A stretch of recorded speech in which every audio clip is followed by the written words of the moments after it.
नमस्कार दोस्तों, स्वागत है आपका बीआरएच फैक्ट में। तो दोस्तों, भारत सरकार भारतीय नौसेना की क्षमता बढ़ाने के लिए नए नए प्रोजेक्ट पर काम कर रही है और ऐसा करना भी बहुत जरूरी है, क्योंकि आपको पता ही है कि हमारा सबसे बड़ा दुश्मन देश चीन अपनी नेवी को और भी ज्यादा शक्तिशाली बनाने में लगा हुआ है और चीन की नौसेना हिंद महासागर में चोरी छिपे घुसने के फिराक में हमेशा रहती है और इन्हीं हरकतों को काउंटर करने के लिए भारतीय नौसेना को और मजबूत होने की जरूरत है, ताकि हमारी भारतीय नौसेना इतने बड़े हिंद महासागर के क्षेत्र को सुरक्षित कर सके। दोस्तों, भारतीय नेवी को एक नई ताकत मिलने जा रही है। केंद्र सरकार ने नेक्स्ट जनरेशन के 8 कॉर्वेट्स को खरीदने पर मोहर लगा दी है। इन पर करीब 36,000 करोड़ रुपए की लागत आएगी। इन छोटी जंगी जहाजों को भारत में ही तैयार किया जाएगा और इसमें प्राइवेट कंपनी का सहयोग भी लिया जाएगा। Garden Reach Shipbuilders and Engineers Limited के chairman and managing director PR Hari ने अपने हाल के इंटरव्यू में कहा है कि आने वाले विश्व के नेक्स्ट जनरेशन के कॉर्वेट्स के लिए 36,000 करोड़ रुपए का ऑर्डर की बात कही है। दोस्तों, आखिरकार कॉर्वेट्स होते क्या हैं? सरल भाषा में बताऊं तो कॉर्वेट्स एक छोटा और तेज नौसैनिक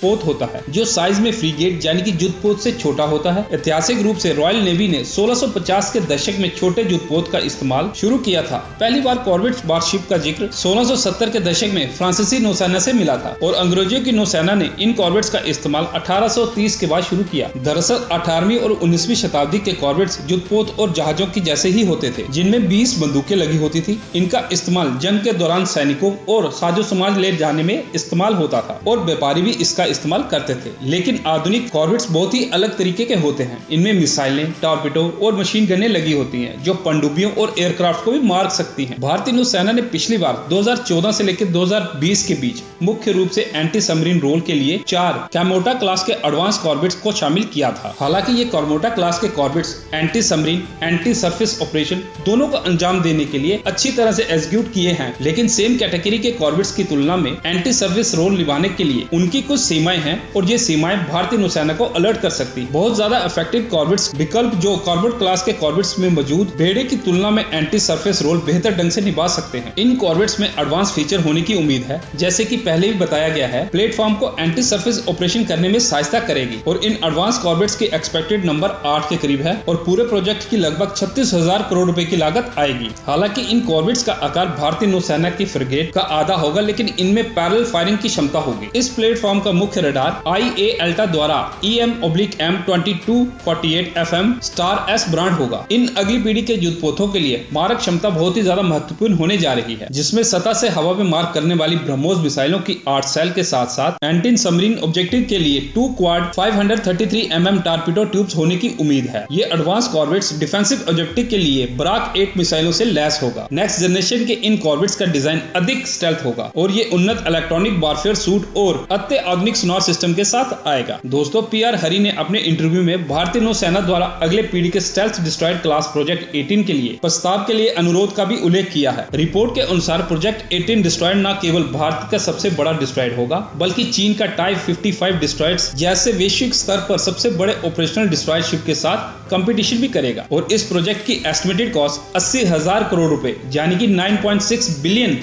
होगी और इसके लिए MDL ने पहले ही 5,000 करोड़ रुपए के फ्लोटिंग डॉक का ऑर्डर दे दिया है। प्रोजेक्ट 18 क्लास के डिस्ट्रॉयड में मैक्सिमम डिस्प्लेसमेंट 12,000 टन होने की उम्मीद है। डिफेंसिव और ऑफेंसिव ऑब्जेक्टिव के लिए प्लेटफॉर्म में वर्टिकल लॉन्चिंग सिस्टम की संख्या 120 से लेके 140 होने की संभावना है। दोस्तों, वर्टिकल लॉन्चिंग सिस्टम सतह के जहाजों और पनडुब्बियों जैसे मोबाइल नौसैनिक प्लेटफॉर्म पर मिसाइलों को रखने और फायर करने के लिए एडवांस सिस्टम होता है और ये दोनों प्रोजेक्ट जो है वो उच्च गति से प्रगति कर रहे हैं और समय पर शामिल होने की उम्मीद है। न केवल भारतीय नौसेना की क्षमताओं में वृद्धि होगी, बल्कि देश के हितों की रक्षा के लिए समुद्र में अपना प्रभुत्व बढ़ाने में भी मदद करेगा। तो दोस्तों, आपका क्या कहना है पूरी खबर पर? अपने विचार कमेंट सेक्शन में जरूर बताएं और अगर आपको ये वीडियो अच्छी लगी हो तो इसे लाइक और चैनल को सब्सक्राइब कर देना। जय हिंद।